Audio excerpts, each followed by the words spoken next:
រឿងនេះនៅក្នុងប្រជុំរឿងព្រេងខ្មែរអាប៉ានាងតៃនេះចាប់ផ្ដើមទៅចឹង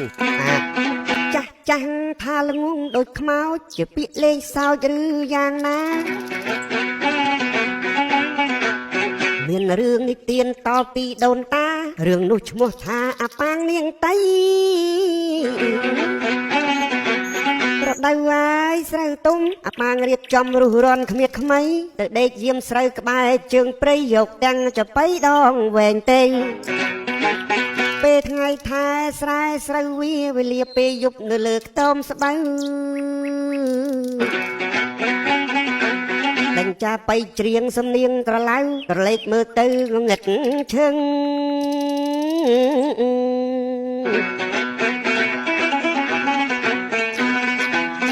រាល់យប់អាប៉ាងដេញចបៃតាក់ចិត្តខ្មោចស្រីរស់នៅក្បែរហ្នឹងវាទៅអង្គុយក្រោមខ្ទមហើយស្ងៀមឈឹងរំពៃរំពឹងអាំងភ្លើងស្ដាប់បទជួនជាអាប៉ាងដៀងភ្នែកម្ខាងអោនចុះហើយរួចតាណានោះអង្គុយដណ្ដប់ស្បៃសម្ពត់ពីក្រោមខ្ទមអញអត់ឮសូរមាត់ប្រាប់ឲ្យប្រកាសតើជាណានាមេខ្មោចឆ្លើយច្បាស់ចាស់គឺខ្ញុំអើយ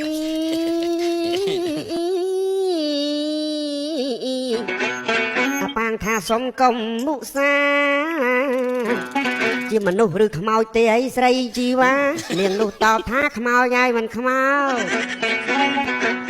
ចង់យាក់យីអើយអូនឈ្មោះអីចាស់ខ្ញុំឈ្មោះតៃមិនមែននៅតូចលឺបត់ចបៃពីរស់លន់លូចមកលួចស្ដាប់លេងដល់យប់ជ្រៅបើចង់ស្ដាប់ឡើងមកវៃអេ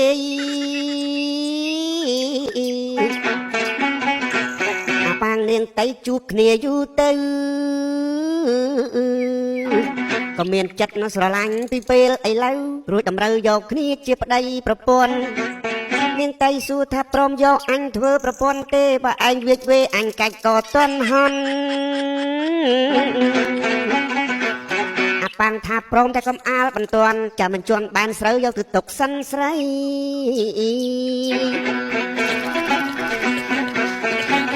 រួចរាល់កាលណាអាប៉ាងវិលមករាប់រកនាងខ្មោចជាប្រពន្ធប្តី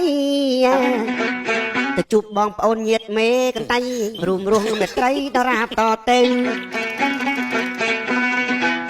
ថ្ងៃមួយពួកខ្មោចបានស្រស់ស្រួលបបួលអាប៉ាងចេញសម្ដៅវេអេរកសัตว์ធ្វើអាហារឯព្រៃជ្រៅឆ្ងាយពីលំនៅខ្មោចទាំងឡាយ